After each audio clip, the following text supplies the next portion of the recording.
seconds I have. Can I have a show of hands for people who sort of observed Chanukah, who lit the menorah, sort of, let's say 6 to 8 times? Marvelous. Keep your hands up and and put your hands down. And now keep your hands up if you believe the miracle of the oil that lasted for 8 days, which was only supposed to last for 1. And you can wave your hands from side to side if you're not sure. Yeah. Thanks very much. Okay. There we are. So the very first text we have, sort of the earliest text in our liturgy talking about Chanukah, is Al Nissim, which is in the Amidah, which is in Grace After Meals. And if we have a look and just look very quickly what it says, we talk about Chanukah. The earliest scripture we have for Chanukah in sort of mainstream text use today, we skipped, haven't we? Talks about the victory, talks about the triumph, talks about the rededication of the temple. Doesn't mention this very much. It says that very likely we kindled the lights in the courtyard, and that's pretty much it. There's no 8 days, there's no menorah, there's certainly no menorah like that.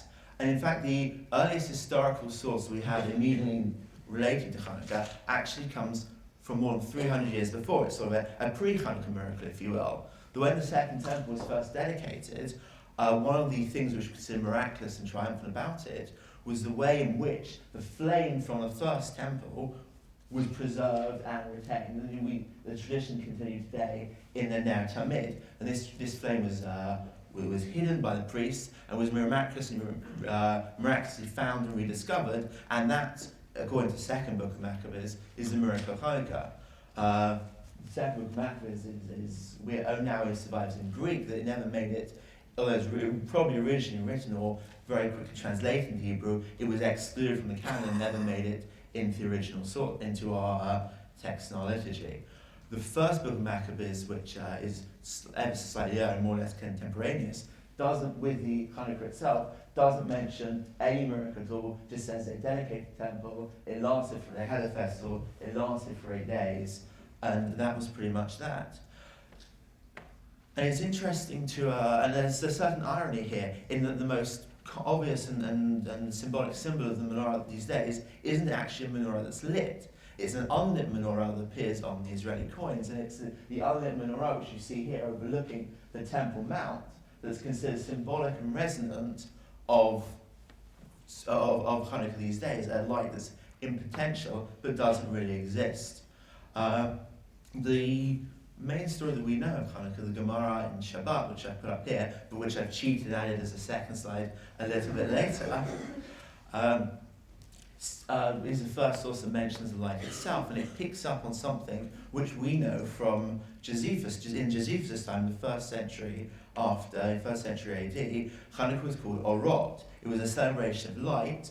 As Josephus says, it seems to me the reason this was because of our liberty, which seemed lost and was therefore found. So even though there's association with light, there's no miracle about the Chanukah itself. And as we see here, Josephus lived at the time of the destruction of the temple, the menorah, the unlit menorah, which we saw earlier, being carried off into exile. Now to come back to the Gemara itself for a second, what is the reason for Chanukah? We're 3 or 4 lines down from the bottom. They found a crucible which only contained oil for 1 night, but a miracle occurred, and he lit it for 8. So the miracle is quite interesting. It's not just that the light lasted longer than it should, but a light which they never expect to find.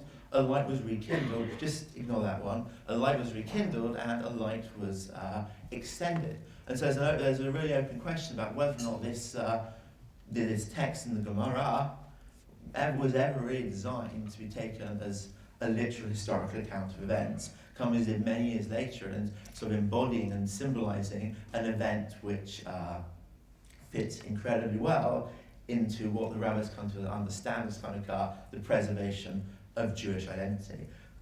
I just really want to very quickly note that people have a lot of festivals. We skipped the little tree earlier, but with their symbols and their meanings that didn't necessarily find their ways into the original story. We've seen, just in this quick tour, 5 sources with 5 different takes on Chanukah, but also 5 different interpretations of its significance. And to pull out a couple of pictures here, even today when we celebrate Chanukah in different ways, in diaspora, in Charedim, in the Israeli army and so forth, we we commemorate and we memorize Chanukah in any number of different ways, and we imbue it with our own significance.